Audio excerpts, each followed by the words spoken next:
కేంద్రం మూడో దఫ మోదీ సర్కార్ కొలువుదీరడంలో టీడీపీ క్రియాశీలక పాత్ర పోషించింది. దీంతో రాష్ట్రంలో పాలన సాగిస్తున్న చంద్రబాబు నేతృత్వంలోని కూటమి సర్కారు కేంద్రం నుంచి పెద్ద ఎత్తున నిధుల్ని రాబడుతోందని అంతా అనుకున్నారు. అబ్బే! అలాంటి పరిస్థితి అసలు కనిపించడం లేదు. రాజధాని అమరావతికి ఇంతవరకు కేంద్రం ఇచ్చిన నిధులెన్ని? అలాగే ఇవ్వబోయే నిధులెన్ని? అవన్నీ గ్రాంట్సా? లేక ఇతరత్రా ఏమైనా ఉందా?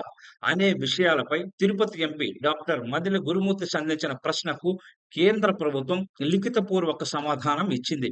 రాజధాని అమరావతిలో అసెంబ్లీ, సచివాలయం, రాజ్ భవన్ తదితర భవనాల నిర్మాణాలతో పాటు మౌలిక వసతుల కల్పనకు 2,500 కోట్ల గ్రాంట్స్ ఇచ్చినట్టు కేంద్రం ప్రభుత్వం పేర్కొంది.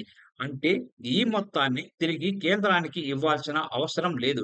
కానీ వరల్డ్ బ్యాంక్, ఏషియన్ డెవలప్‌మెంట్ బ్యాంకులు అమరావతి రాజధాని నిర్మాణానికి 15,000 కోట్ల రుణం ఇచ్చేందుకు తాము పూచీకత్తుగా మాత్రమే వ్యవహరిస్తామని కేంద్రం మరోసారి స్పష్టం చేసింది. రాజధానికి రుణం ఇచ్చేందుకు ఆ సంస్థలు అంగీకరించాయని, కానీ ఇంతవరకు నిధులు మంజూరు చేయలేదని మోదీ సర్కార్ స్పష్టం చేయడం గమనార్హం. ఇందులో కేవలం 10% మాత్రమే, అంటే 1,500 కోట్ల రూపాయలు తాము గ్రాంట్ కింద ఇస్తామని స్పష్టం చేసింది.